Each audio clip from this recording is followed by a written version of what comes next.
Bonjour à tous et bienvenue dans cette vidéo qui portera sur l'un des mensonges les plus rocambolesques qu'on ait fait sur l'Église catholique, bien que la concurrence soit rude. Celui-ci veut, par une honteuse extrapolation d'une lettre du pape Grégoire IX, nous faire croire que ce dernier avait désigné les chats comme des bêtes démoniaques et aurait ordonné leur massacre. Certains vont même plus loin en disant que cela aurait été une des causes de la peste noire.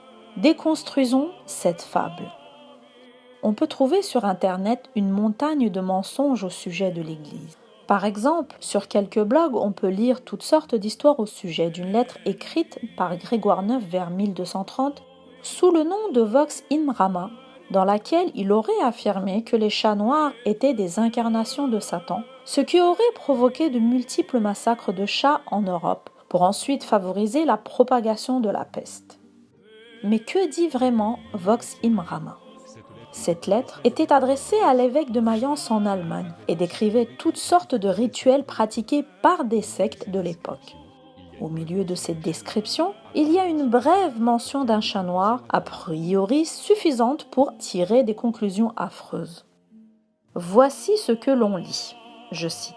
« Après cela, ils s'assoient à un repas et quand ils en ont élevé la statue, chose habituelle dans une secte du genre, un chat noir descend en marche arrière, la queue dressée.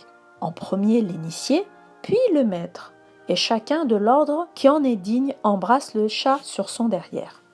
Chacun retourne à sa place, et prononçant certaines réponses, ils inclinent leur tête vers le chat. « Pardonne-nous, dit le maître. » Et le suivant répète, un troisième répondant, « Nous savons, maître. » Et un quatrième, « Et nous devons obéir. » Fin de citation.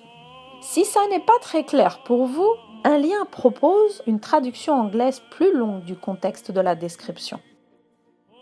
Que pouvons-nous conclure de ce bref passage ? D'abord, qu'il ne condamne pas du tout l'animal. Ensuite, qu'il ne dit en rien qu'il est démoniaque ou satanique. Ensuite, qu'il n'appelle pas du tout à son meurtre. On peut alors conclure que toutes les histoires qu'on raconte à son sujet ne sont qu'une vaste moquerie. Les supposés massacres de chats causés par cette lettre, en admettant qu'ils aient existé au Moyen-Âge, auraient été la source de la peste noire, nous dit-on.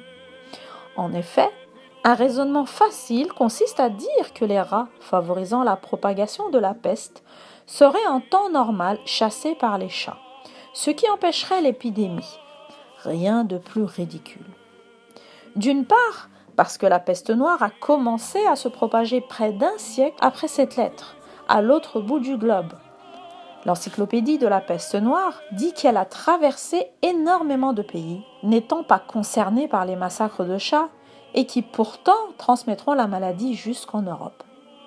L'encyclopédie explique aussi que si les rats transportent les puces porteuses de la maladie, cela ne l'empêche pas du tout de se transmettre d'homme à homme. De ce fait, les rats ne sont qu'un facteur secondaire.